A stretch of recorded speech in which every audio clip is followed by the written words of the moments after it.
I was thinking about what women really want. And one of the top three probably is to stop apologizing. It's time for us to stop apologizing for what we want out of life, what we don't want out of life. Do we want to be married? Do we not want to be married? Do we want to have kids? Do we not want to have kids? Do we want to have a lot of money? Do we not want to have a lot of money? Do we want to have a lot of friends? Do we not want to have a lot of friends? There's always those questions going back and forth. And when we make a choice, sometimes we don't even say it out loud because we wonder what other people are going to think. And every time we wonder what someone else is going to think about us, what we do, what we say, there's always that fear of having to apologize. Oh, do we apologize for getting divorced and how it impacted our children? Do we apologize for the kind of mother we were? We did the best that we could with what we knew how, but we know so much more now. So, do we get in that state of apologizing for the things we did not know? And that's it right there, right? How can we apologize for something we didn't even know? So when women apologize, and we do it unconsciously, we really do. I mean, we could be standing in line at the grocery store and someone could bump into us with their cart and we turn around and go, "Oh, I'm sorry." When clearly we were just standing there and still we felt the need to apologize. It's kind of a knee-jerk reaction. But something I think we don't really think about is the vibration that it creates, because it goes way deeper than just apologizing. When we have a knee-jerk reaction, it's going deeper. It's feeding, expanding that vibration of frequency for where we are and how we feel about ourselves, the world, how everything works, how we show up in the world. So when we're automatically apologizing, when we have a habit of apologizing, I feel that it's really important for us to stop and think about why we do it. And is it a habit that doesn't mean anything to me? Or maybe this is a habit that I'd like to be more aware of and break this habit.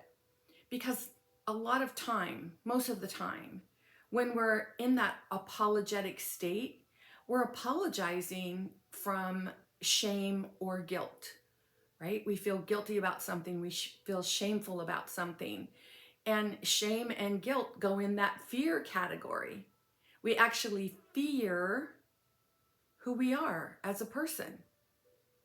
Now, say what you will, it comes from things that happened in our childhood. It comes from experiences that we have, life experiences.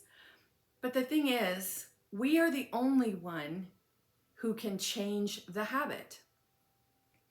And however old you are, that's how many years you've had of apologizing. So if it's something that's really habitual for you, something that you do over and over and over, you don't give much thought to, and you just say, "Oh, it keeps the peace." Well, yeah, it keeps the peace, but what is it doing to you right here? How is it making you feel right here? Like, are you stuffing feelings? Like, "Oh, again, we had to do this again. We had to do this again." Are you really being honest with yourself about how it feels to continually try to be the peacemaker, apologize, try to keep everything at an even keel?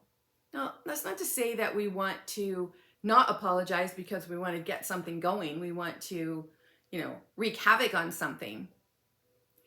But it is really important for us to understand why we feel the need to apologize. I think it's a topic that we deserve to examine. There's a lot going on in the world right now. Women are concerned about certain rights they've worked so hard to get, and now those rights seem to be taken away from us. There are things that we are still fighting for. And the thing is, when there's something that we really, really want out of life, we're not going to get it by apologizing for why we want it. Anybody can look at us and think, you should be doing this. You should be farther along with this.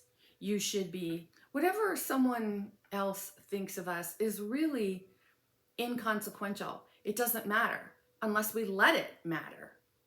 And we let it matter because we want to be included, right? It's a survival thing. We feel that our very survival depends on whether or not we're included, whether or not we're approved of, whether or not people think well of us. And so we show up on social media and we're posting things that maybe are kind of half true, a little bit true, and we want to put this persona out there because we don't ever want to put ourselves in a position of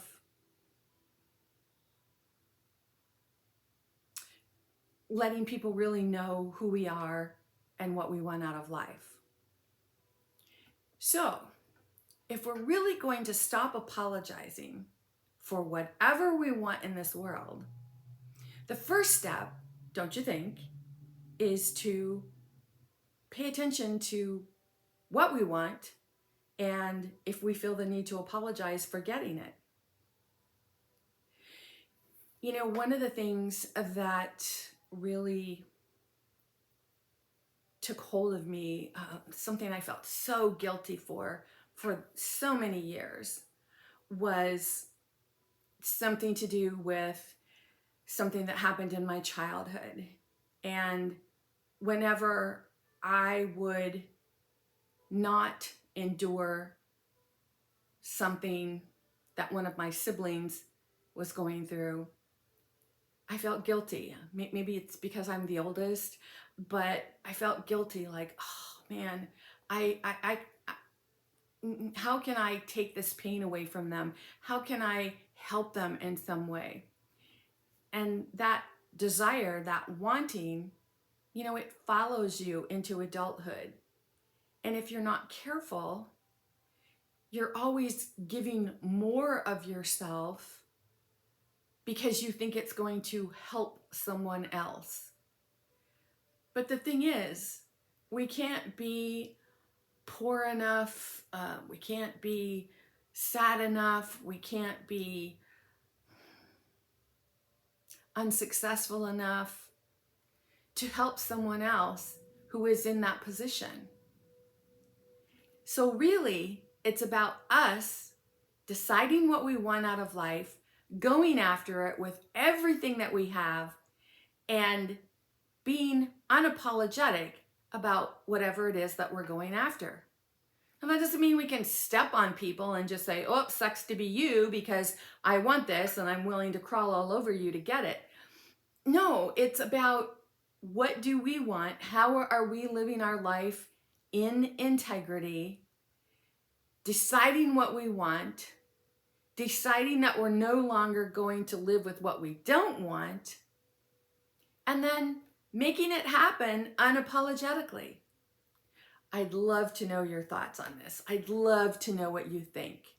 Leave me some comments and let me know what you're thinking about living our lives unapologetically.